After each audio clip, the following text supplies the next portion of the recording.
गजाननं भूतगणादिसेवितं कपित्थजम्बूफलसारभक्षितम् उमासुतं शोकविनाशकारणं नमामि विघ्नेश्वरपादपङ्कजम्। सदाशिवसमारम्भां शङ्कराचार्यमध्यमाम् अस्मदाचार्यपर्यन्तां वन्दे गुरुपरम्पराम्। अपारकरुणासिन्धुं ज्ञानदं शान्तरूपिणं श्रीचन्द्रशेखरगुरुं प्रणतोऽस्मि मुदान्वहम्। देवे देहे च देशे च भक्त्यारोग्यसुखप्रदं बुधपामरसंसेव्यं तं श्रीजयेन्द्रं नमाम्यहम्। नमामः शङ्करान् वाक्यविजयेन्द्रसरस्वतीं श्रीगुरुं शिष्टमार्गानुनेतारं सन्मतिप्रदम् श्री सत्यचन्द्रशेखरेन्द्र सरस्वती स्वामिने नमः। सर्वमङ्गलमाङ्गल्ये शिवे सर्वार्थसाधिके शरण्ये त्र्यम्बके देवी नारायणि नमोस्तुते। ప్రియ మిత్రులందరికీ కూడా హృదయపూర్వక ధన్యవాదాలు. ఆత్మీయులారా, నేను కుటుంబంతో సమేతంగా కాంచీ కామకోటి పీఠాధిపతులు, సర్వజ్ఞ పీఠాధిపతులు శ్రీ శ్రీ శ్రీ శంకర విజయేంద్ర సరస్వతి మహాస్వాముల వారు, తదంతే వాసివర్యులు శ్రీ సత్యచంద్రశేఖరేంద్ర సరస్వతి మహాస్వాముల వారు ఇరువురు కూడా తిరుపతి పాదుకా మంటపం నందు ఆషాఢ పౌర్ణిమ సందర్భంగా చాతుర్మాస్య వ్రతం మరియు గురు పౌర్ణిమ వ్యాస పూజను చాలా వైభవంగా ఆచరించారు. వాటి వివరాలను మీకు అందించడానికి నాకెంతో ఆనందదాయకంగా ఉంది. ఆత్మీయులారా, ఉదయం బ్రాహ్మీ ముహూర్తంలో శ్రీవార్లు ఇరువురికి కూడా వపనము అని జరుగుతుందన్నమాట. అనగా కేశఖండన అని అంటాం. మహాత్ములకు వపనము అని అంటారు. ఆ విధంగా చాలా పరమ పవిత్రమైనటువంటి వపన కార్యక్రమం అయిన తర్వాత గంగా జలంతో వారికి అభిషేకం చేయబడింది. శ్రీవార్లు ఇరువురు కూడా ఉదయాన్నే వచ్చినటువంటి ఆ యొక్క సువాసనలందరూ హారతిని ఇవ్వగా వారందరికీ కూడా కామాక్షి ముద్రిక ఉన్నటువంటి వెండి నాణ్యాలను ఆశీర్వాదరూపంగా అందించారు. తదనంతరం మహాస్వాములు వారు మరియు తదంతే వాసివర్యులు ఇరువురు కూడా మహాత్రిపుర సుందరి సమేత శ్రీ చంద్రమౌళేశ్వర ఆరాధనను కొనసాగించారు. అది దాదాపుగా 10:30 వరకు కొనసాగింది. తదనంతరం ఆ యొక్క వైభవమైనటువంటి మంటపంలో, అనగా ఆ యొక్క ద్వారకా పాదుకా మంటపం ప్రక్కనే ఉన్నటువంటి టీటీడీ వారికి సంబంధించినటువంటి విశాలమైన ప్రాంగణంలో సభావేదికలో ఇరువురు శ్రీవార్లు మేళతాళాలతో ఆ యొక్క మహాగణపతి మరియు మహాత్రిపుర సుందరి మరియు ఆదిగురు శంకర భగవత్పాదాచార్యుల వారి, శ్రీకృష్ణ భగవానుడు ఉన్నటువంటి మూర్తులను వేద పండితులు తీసుకొని రాగా ఆ యొక్క అభిజిన్ లగ్నంలో వారిరువురు కూడా ఆ యొక్క విశాలమైన మంటపంలో ఆసీనులయ్యారు.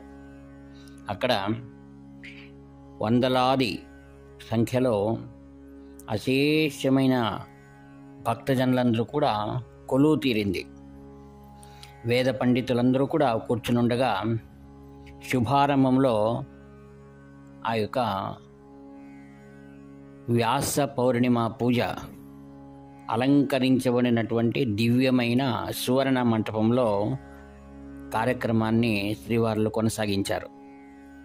అనేక పవిత్రమైన నదుల నుండి తేబడినటువంటి మంత్ర జలమంతా కూడా ఆ స్థలంలో ఏర్పాటు చేయబడింది.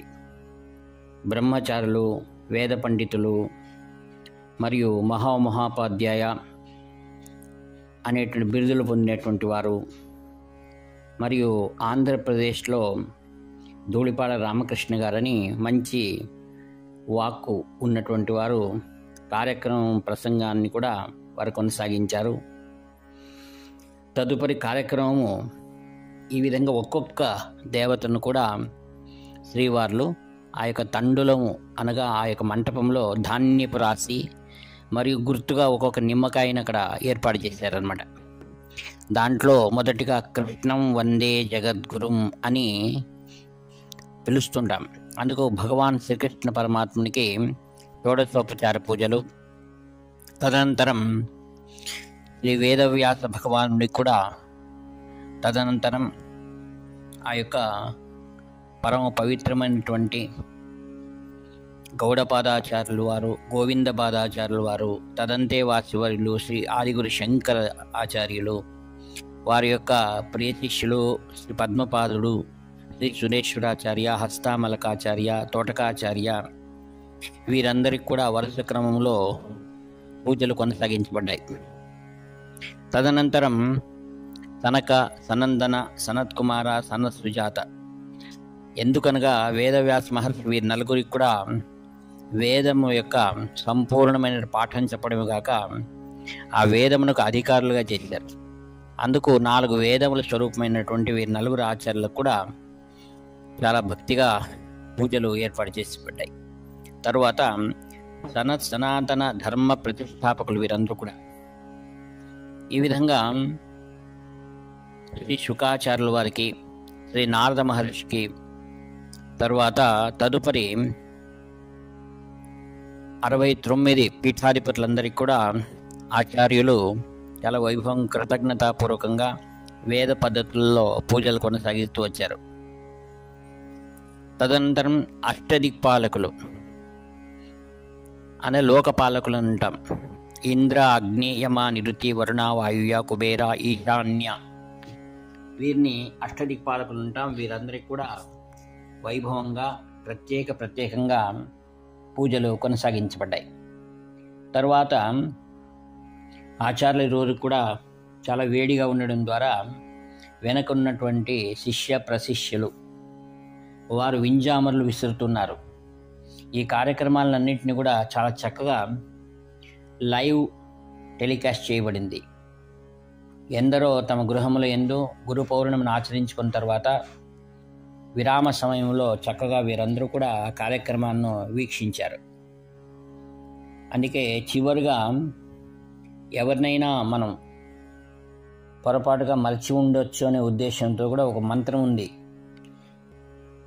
నమో బ్రహ్మాదిభ్యో బ్రహ్మ విద్యా సంప్రదాయకర్తృభ్యో వంశ ఋషిభ్యో మహద్భ్యో నమో గురుభ్యః అని వారు ఈ యొక్క శ్లోకం చెప్తూ ఆ బ్రహ్మ విద్యా సంప్రదాయకర్తలైనటువంటి అనేక మంది వేల ఋషులున్నారు. వారినందరినీ కూడా స్మరించి వారందరికీ కూడా సామూహికంగా పూజ చేయబడింది. తర్వాత అనుజ్ఞా గణపతి అని కాంచీ కామకోటి పీఠంలో వినాయకుని ప్రతిమ ఉంది. దాన్ని స్మరిస్తూ లైవ్ టెలికాస్ట్లో ఆ మహాగణపతిని కూడా చూపించారు. మంగళమూర్తే విఘ్నహర దురిత నాశన కృపాకర అని ఆ యొక్క ఉగార్ అనే ప్రదేశంలో యతి మహారాజు అనేటువంటి ఆయన ఈ మంత్రాన్ని పురస్సరణ చేసి వినాయకుడిని దర్శనం చేసుకున్నారు. ఆయన అప్పుడు కాంచీ పరమాచార్య స్వామి అక్కడ ఉన్నారు. కావున ఆ యొక్క వినాయకుని యొక్క ఆ మంత్రాన్ని కూడా స్మరించారు. శ్రీ మహాగణపతి పూజ అయిన తర్వాత మహాదుర్గాదేవిని పూజించారు. చాలా వైభవంగా అమ్మవారికి షోడశోపచార పూజలు, అష్టోత్తర పూజలు అన్నీ జరిగాయి. మరియు ప్రతి పూజలో కూడా నారికేళము, ఇతర ఫలాలు, తాంబూలాల సమర్పణ, నీరాజనాలు ప్రత్యేకంగా జరిగాయి. దుర్గాం దేవీం శితరసే నమః అని ఒక మంత్రం. అంటే దుర్గే స్మృతే హరతి భీతి మశేష జంతోహో, ఎవరైతే దుర్గాదేవిని స్మరిస్తారో సకలమైన దురితములు కూడా వెళ్ళిపోతాయి. కావున దుర్గా పూజ చాలా విశేషంగా జరిగింది.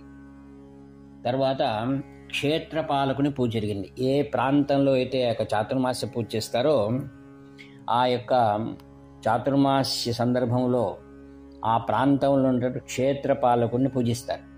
ఇక్కడ తిరుపతిలో ఈ సువర్ణముఖి నది ప్రాంతంలో జరుగుతున్న వలన ఇక్కడ పరమేశ్వరుడే క్షేత్రపాలకుడై ఉన్నారు.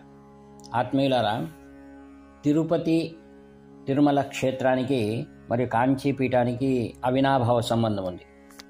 మొదటిగా ఆదిగురు శంకర భగవత్పాదాచార్యుల వారు తిరుమల శిఖరాలలో ఆ యొక్క శ్రీనివాసుని దర్శించుకొని, ఎవరైతే మనమందరూ భక్తితో హుండీ సమర్పిస్తాం కదా కానుకలు, ఆ యొక్క కానుకల దిగువ భాగంలో సువర్ణాకర్షణ యంత్రాన్ని ఆదిగురు శంకర భగవత్పాదాచార్యులు స్థాపించారు.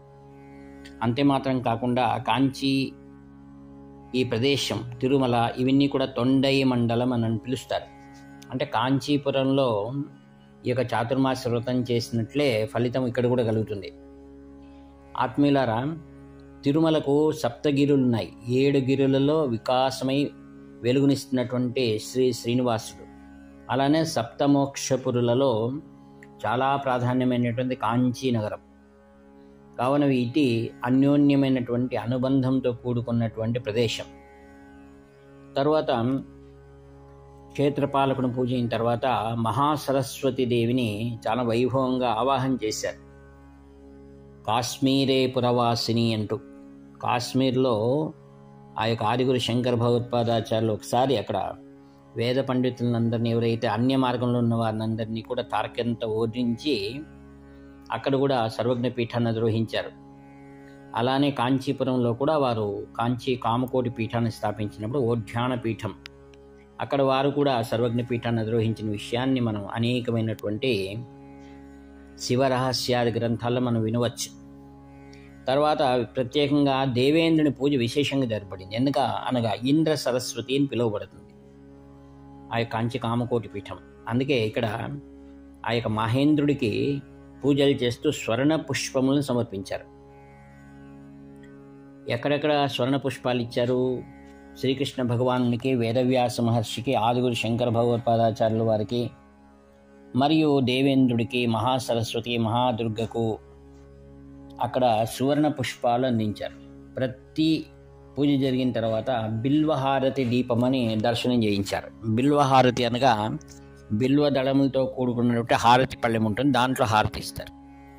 ఈ విధంగా ఉదయం ఇంకా ఎవరెవరిని అర్చన చేశారు? గరుడ, హనుమ, వీరందరూ కూడా ప్రాగ్దేవత భక్తులు శ్రీనివాసుడికి, వారిని కూడా అర్చించారు. తదుపరి చివరిగా ఏం చేశారు? జనార్దన శాలిగ్రామం అని ఉంటుందండి, అది పరంపరగా వస్తున్నటువంటిది. ఆ జనార్దన శాలిగ్రామానికి ఇరువురు ఆచార్యులు చాలా శ్రద్ధాభక్తులతో అభిషేకం చేశారు. అభిషేకం ఇప్పుడు పురుష సూక్త, శ్రీ సూక్తాది వేదమంత్రములు, గోక్షీరము మరియు ఋగ్వేదంతో ఆ యొక్క పురుష శ్రీ సూక్తాలు చదివారు. ఎందుకనగా ఋగ్వేదం మొదటి వేదం. తదుపరి పెరుగు, తేనె, పళ్ళరసము, అరటిపండు ముక్కలు, నెయ్యి, పళ్ళరసం, నారికేళ జలము, తర్వాత గంధ స్నానం, తులసి అర్చన, ధూపదీప నైవేద్యములు, హారతులు. ఒకసారేమో అభిషేక సమయంలో ఈ విధంగా చేశారు. అభిషేకం అయిన తర్వాత ఆ గంధమును ఇరువురు శ్రీవార్లు కూడా ఆ యొక్క నుదుటకు అలుముకున్నారు.